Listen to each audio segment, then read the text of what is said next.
likod si Mr. Destiny at magbibigay po tayo ng pinakamainit na update po ngayon sa social media. Wag na po kayong magtaka, wag na po kayong magulat kung maraming kumakalat ngayon mga video, mga photos ni Alden Richards at ni Catherine Bernardo.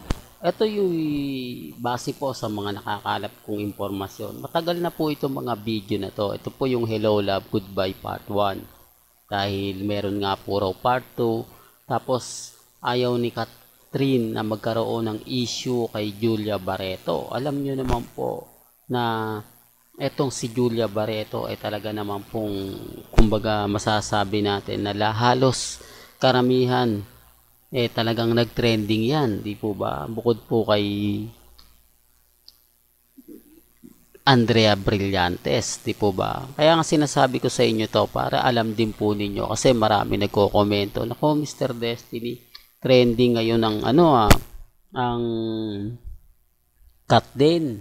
Kung titignan nyo, kung pagtutuunan mo ng pansin sa Instagram, sa Twitter, sa Facebook, sa mga website, trending ngayon ang cut din dahil maraming mga photos, maraming video ang kumakalat. Well, totoo naman po yun.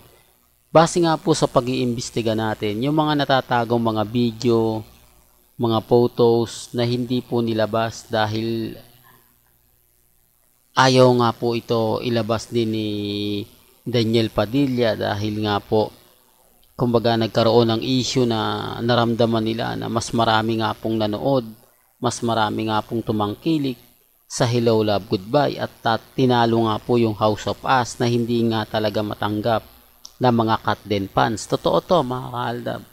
Kaya yung mga ibang photos, mga video hindi talaga nilabas. Di po ba? Kaya nga ngayon naglalabasan siya. Kaya nga ngayon marami nagtaka, marami nagulat. Ba't hindi ko to napanood, Mr. Destiny? Bakit hindi to lumabas ng mga panahong pinalalabas pa ang Hello Love Goodbye o may mga promotion? Ngayon alam nyo na. Ngayon siguro ramdam nyo na may mga bagay-bagay nga po na mahirap nga po talagang ipaliwanag. May mga bagay-bagay nga po na masasabi nyo na kumbaga parang may mali, di po ba? Na parang bakit ngayon todo ang push ng Katden fans, todo ang push ng mga taong kumbaga malalapit ngayon kina Catherine at Alden Richards. Yan ang sinasabi ko na ayaw po nilang maniwala.